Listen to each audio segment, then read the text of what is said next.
જો તમારી પાસે પણ જો iQube હોય તો હું તમને રિક્વેસ્ટ કરું છું, કેમ કે આમાં બહુ ડખા હોય છે ઇલેક્ટ્રિક ગાડીઓ. તમારી બધી ડ્રાઈવ ફેલ ગઈ છે ને હવે અમે થાકી ગયા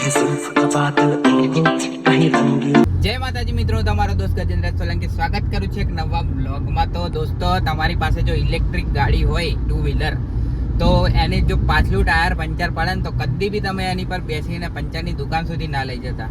કેમ કે અમે એવી ભૂલ કરી નાખી છે ને કે હવે અમારું ટાયર બેસતું જ નથી. 2 દિવસ થયા છે.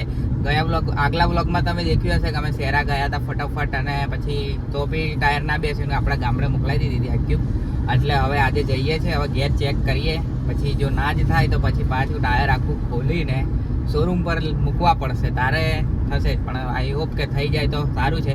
બાકી આવી ભૂલ તમે કદી ના કરતા. પેન્ચર પડે ને તો હવા પૂરી દેજો પંપ લાવીને, કાં તો પછી એની પર બેસ્યા વગર દુકાને લઈ જજો. કેમ કે એક વખત ભૂલ કરી નાખી છે એટલે ટાયર એલાઇનમેન્ટમાં આવતું જ નથી, ખસી જ જાય છે. હવે જોઈએ શું થાય છે ઘરે જઈને. આનું સ્ટેરિંગ બી જો કાપે છે, જો આગળના ટાયરમાં એર આવી ગઈ છે એવું લાગે છે. એટલે એનું બી આજે ટાયર ખોલીને ચેક કરી લે કે ટાયરમાં પ્રોબ્લેમ છે કે પછી બીજો કંઈક પ્રોબ્લેમ છે. એટલે આજે ગેરેજના જ વ્લોગ બનવાનો છે. આખો વિડીયો ગેરેજવાળો જ બનવાનો છે. બન્યા રહેજો વ્લોગમાં, અને ચેનલ પર નવા હોય તો સબસ્ક્રાઈબ મારજો અને વિડીયોને લાઈક કરો, બરાબર. તો આપણે ગામડે આવી ગયા છે ને આ જોઈ શકો છો તમે આપણે iQubeની હાલત કેવી થઈ ગઈ છે. તો મહેરબાની કરીને પંચર ટાયર ના ચલાવતા. જો આખું ખોલ્યું છે, હવે લાસ્ટ ટ્રાય છે, ફિટ થાય તો ખરું, ને કે આખું ટાયર નવું નાખવું પડશે, બોલો. અને એ ખોલવામાં બ્રેકનું બી તોડી નાખ્યું, તો હવે આ બ્રેક બી નાખવી પડશે નવી. ખર્ચું પર ખર્ચું આવે છે. हमारा रौनक भाई आया है हमारी हेल्प के लिए. બહુ ટાઈમથી ફોન કર્યા તારે આવ્યો છે, પણ આવતો નહોતો જલ્દી. ઇન્સ્ટાગ્રામમાંથી ઊંચો નહીં આવતો. મારી હાલત તમે જોઈ શકો છો, પરસેવાથી કેવી થઈ ગઈ છે. તો ગાઈસ, અમારી બધી ડ્રાઈવ ફેલ ગઈ છે ને હવે અમે થાકી ગયા છે. એટલે હવે ટાયર ખોલીને આખું મોટર સાથે શેરા લઈને જવા નીકળ્યા છે. બોલો, આવી રહી જો પાછળ ટાયર. તો અને આપણે બ્રેક આ શું કહેવાય, બ્રેક લાઇનર બી ખોલી લીધા છે. એટલે લાઇનર બી હવે ચેન્જ કરી દઈએ. અને પેલું વાયર તૂટી ગયો તો એ બી હવે પાછું ચેન્જ કરવો પડશે. બહુ ખર્ચો આવી ગયો છે, હવે શું કરવાનું. એટલે અમે કંટાળીને હવે નીકળ્યા છીએ. હવે એક વખત ત્યાં મદ્રાસીને બતાવી જોઈએ, એમના જોડે કોઈ આઈડિયા હોય તો કરી આપે, નહીં તો પછી નવું ટાયર નવું જ નખાવવું પડશે. એ લોચો આવે છે, અને ઘરે જઈને બતાવું આખી iQube ખોલ્યા પછી કેવી દેખાય છે એમ, બરાબર. આવી ગયા છે આપણે, અને આપણે અહીંયા ટાયર લઈ લીધું છે. કેમ કે આ તો મોટું થઈ ગયું છે ટાયર, પંચરમાં ચલાવ્યું એટલે હવે ફિટ થાય ને. આવી રહ્યું આપણું ટાયર, કાકા ફિટ કરી દેશે. અને આ 1450નું ટાયર આવ્યું છે, તો ફિટ કરાવીએ ને પછી જઈએ. હજુ તો બ્રેક લાઇનર લેવાના છે.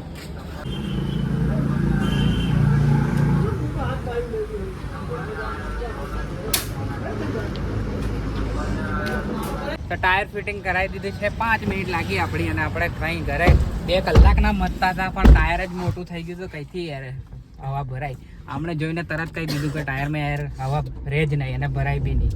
તો આપણે નવું ટાયર લઈ લીધું છે, અને હવે લાઇનર લેવાના બાકી છે ખાલી. તો લાઇનર લઈ લઈએ. અને ગાડી આગળ જતી હતી, સારું થયું બ્રેક મારી આપણે. નકર અતીલો તો બોલતો જ નથી, આગળ જાય છે એમ. તારે તો હવે લાઇનર લઈ લઈએ અને પછી નીકળી જઈએ રફતાર.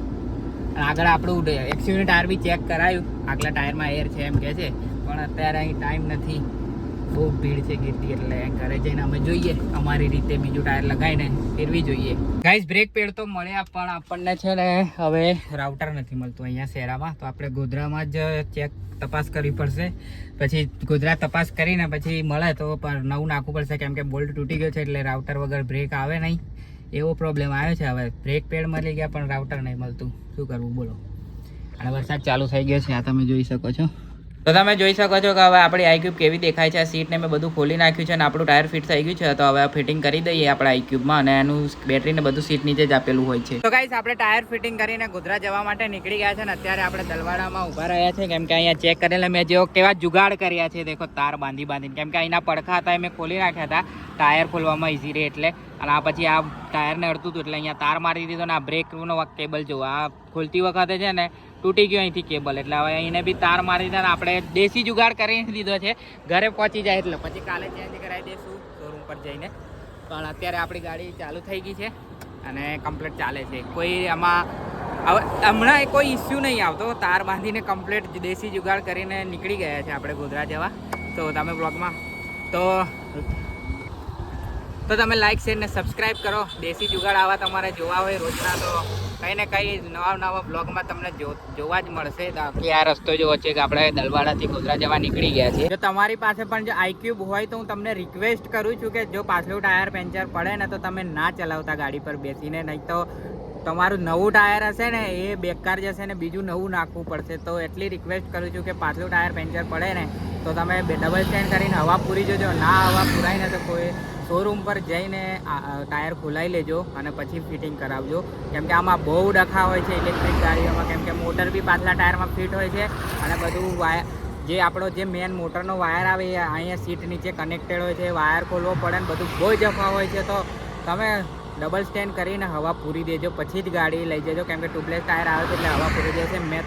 મેં ભૂલ નથી કરી, ગામડે હતી ગાડી એટલે આપણે ચિરાગે ભૂલ કરી દીધી હતી કે પંચર ટાયર લઈને છે કે 2 કિલોમીટર જેટલું ગયા હતા એટલે ટાયર જે હતું એ મોટું થઈ ગયું હતું. ટાયર ઘણી બધી એ થઈ ગઈ એટલે બેકાર થઈ ગયું ટાયર. નવું ટાયર હતું, હજુ 1.5 વર્ષ ચાલે એટલું ટાયર એવું ટાયર હતું તો બી બેકાર થઈ ગયું. અને હવે નવું નખાવું પડ્યું 1450નું આવ્યું જે અમે શેરામાંથી લીધું, તમે જોયું. તો આટલી રિક્વેસ્ટ કરું છું કે ટાયર પંચર પડે પાછલું iQubeમાં તો તમે ચલાવતા નહીં. ગાડી ડબલ સ્ટેન્ડ કરીને પંપથી હવા પૂરજો. બાકી તમે ગાડીને તો ચલાવતા જ નહીં એમ. છોકરી જો સાંજના સમયે બહાર જ રમતી હોય છે.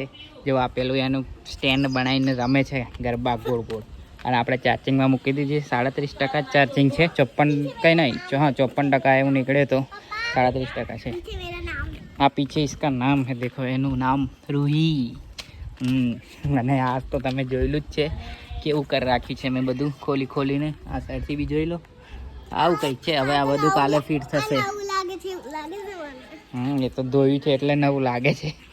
હા તો ગાઈસ આઈ હોપ તમને બ્લોગ ગમે છે. બ્લોગ ગમે તો લાઈક કરજો, શેર કરજો અને ચેનલ પર નવા હો તો સબસ્ક્રાઈબ કરજો. ફરી મળીશું નવા બ્લોગ સાથે. ત્યાં સુધી જય માતાજી, જય શ્રી કૃષ્ણ.